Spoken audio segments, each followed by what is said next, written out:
We are very happy to welcome you all to an exciting and important evening. First on our agenda is an interview with Edward Snowden on link from Moscow. He is, as you know, a recipient of the Norwegian PEN Freedom of Expression Prize, the Ossietzky Prize 2016. But when can Snowden receive the prize? In person? And how? We have invited a prominent panel to discuss his situation as a whistleblower and his disclosure of worldwide mass surveillance.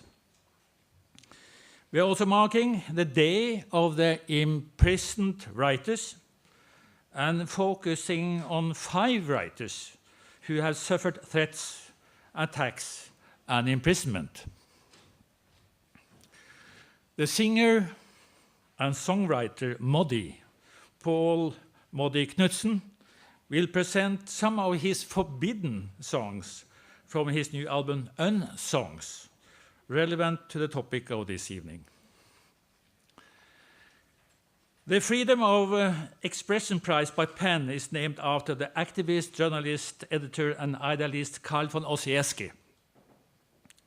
He saw the threat of the Nazi regime and their secret rearmament in the 30s. He was imprisoned and died in 1938, isolated and poor, from extreme treatment in concentration camps. However, he was nominated for the Nobel Peace Prize in 1935, but his nomination was quite controversial and led to a hateful debate in leading Norwegian and international newspapers. The committee was split and even paralyzed. It actually took an extra year to decide before he was awarded the prize for 1935. And it was finally given during the ceremony of 1936, 80 years ago. At the ceremony in the aula of the University of Oslo, 2 chairs were empty. Neither the prize winner nor the king were present.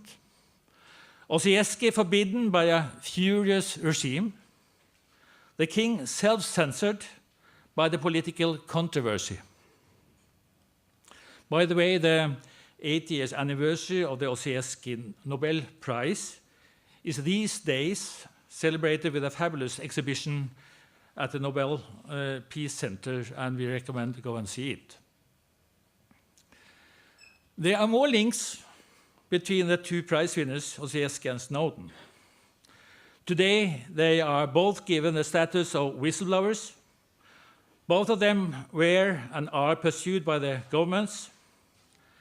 They revealed illegal state secrets, and they are the ones who are still formally blamed for their warnings, not the responsible regimes who threatened our individual freedoms and broke the law.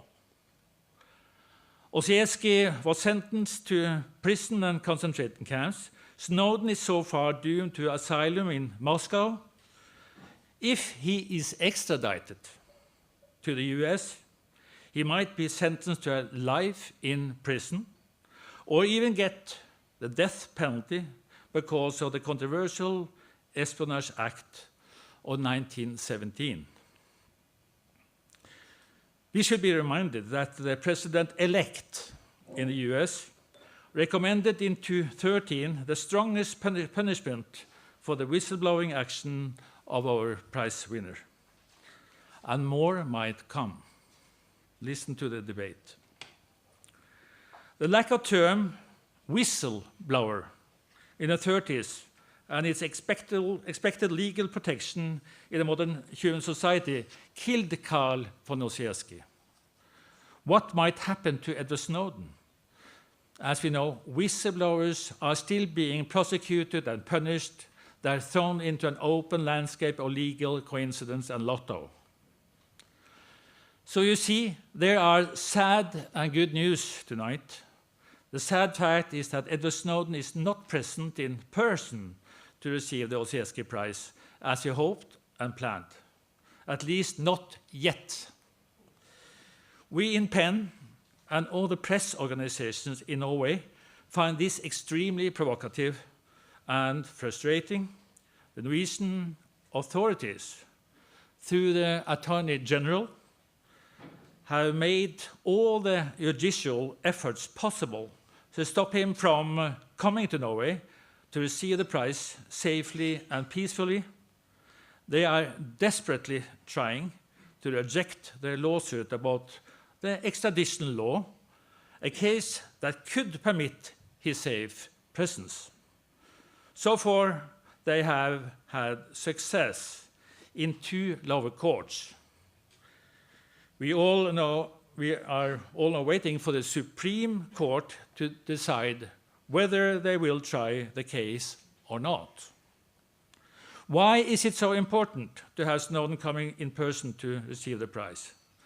There are at least 3 obvious reasons.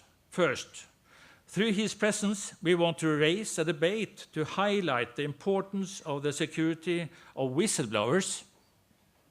Second, we want the same debate about the consequences of mass surveillance and how to create transparent guidelines in international law. Third, we want to illustrate the frightening limitation of national sovereignty when it comes to transatlantic questions threatening individual human rights and freedom of expression. No one wants their individual freedom of expression founded in their constitution to be limited by foreign regimes. So Amnesty and American Civil Liberties Union are encouraging everybody to support a campaign with an appeal to President Obama to pardon Edward Snowden before he leaves office. And we recommend all of you to sign this petition outside.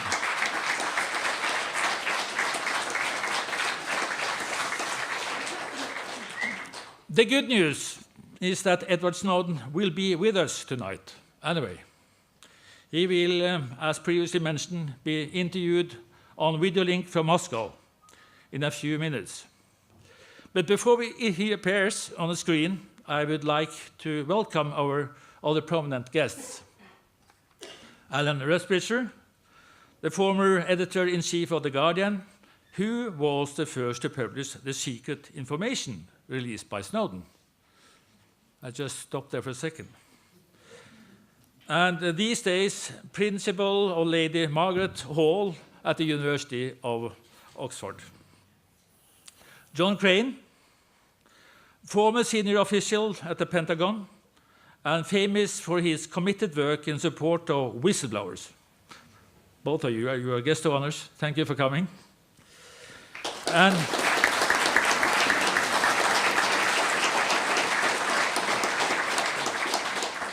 And 2 very well-known Norwegian politicians, Michael Tetzschner, the Conservative Party, and Snorre Valen, the Socialist Left Party, with political and law background in our actual team. The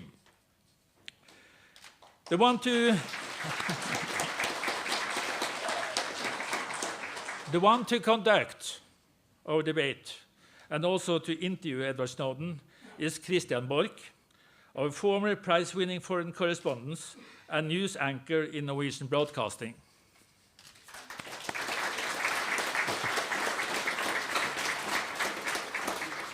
But,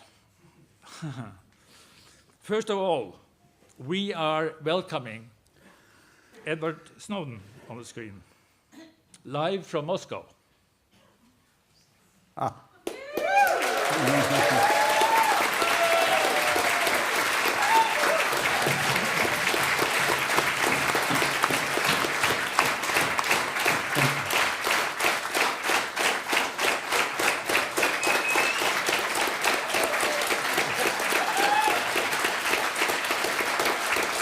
Thank you very much. Dear Edward Snowden, we are so proud that you are here tonight. You cannot see me now, but you will see Christian Borch in a few seconds. But we very much would like to underline that we are so sorry that you are not here in person. We promise you not to give in. We have, as you know, postponed the so-called Ossietzky Prize, the Freedom of Expression Ossietzky Prize of Norwegian PEN until the 7th of June next year, which is a symbolic and historic date in Norway. And a date we will really celebrate, and we are really hardworking to let that happen. You are so welcome to Norway. Thank you for being on the screen tonight. Christian Borch, please. Thank you.